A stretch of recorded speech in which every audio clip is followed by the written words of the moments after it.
Alright. Yung mga manok natin, maiiwan muna sila. Aalagaan ni Brother Wawi, ang pinakamagaling na mag-aalaga ng manok. Say hi, bro. Siya po yung magpapakain ng halos 5 araw. Kasi Thursday pa ako babalik. At i-update ko kayo sa daan. Ako po ay dadaan doon sa Maliko, papuntang Gonzaga, Cagayan. Okay. Yan. Ako na po ay nandito sa Maliko.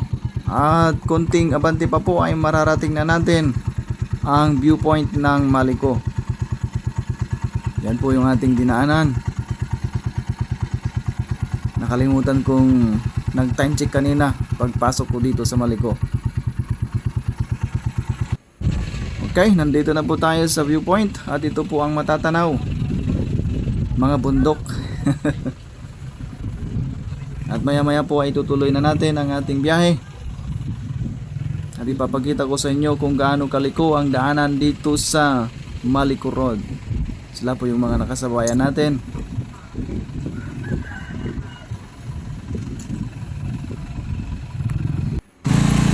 Okay, tuloy natin ang biyahe.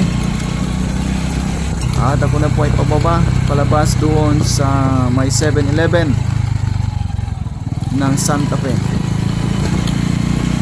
At konting ingat lang po kung tayo ay dadaan dito, dahil ang kalsada ay mabuhangin pa at sobrang maliko talaga ang kalsada. Mag time check po tayo mamaya paglabas ko doon sa may 7-Eleven ng Santa Fe.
Yan, andito na po tayo sa 7-Eleven ng Santa Fe. Umalis po ako doon sa Dagupan mga 12:45 or 12:50. At ang oras na po ngayon ay 3:41 ng hapon.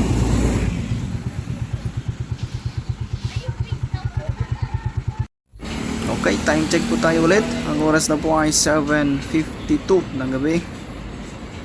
At ako na po ay nandito sa Bunton Bridge o kaya Madarulog. Malapit na tayo sa siyudad ng Tuguegarao. Pahinga muna tayo konti dito. At kakain habang nagpapahinga. So umalis po ako doon sa Santa Fe 3:42 ng gabi o 3:41 yon kanina. At ngayon po ay 7:52 na. Yan, tapos na po akong kumain. At maya maya po ay tutuloy ko na ang aking biyahe. Salamat sa aking gamit na Rusi. Dahil ngayon ay nasubukan muli ang kanyang tatag. Kung kaya niya nga ba akong iuwi. At kung kaya niya akong ibalik doon sa Dagupan sa Thursday.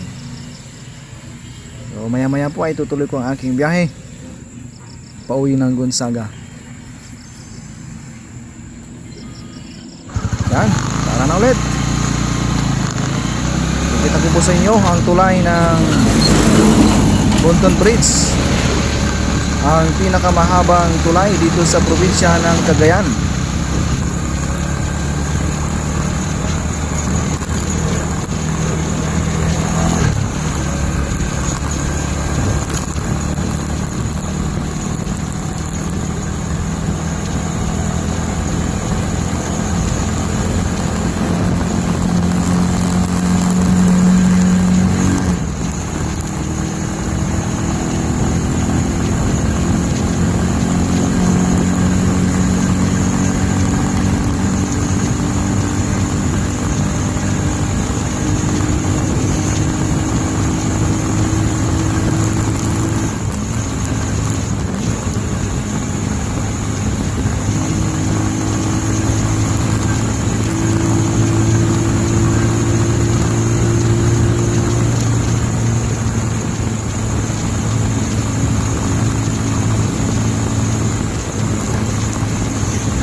Right, time check tayo ulit.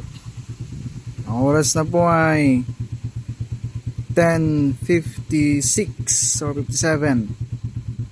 So nandito na po ako sa Gonzaga, ang aking mahal na bayan. Yan, Gonzaga Town Hall. Hanggang dito na muna tayo. Salamat po sa panonood.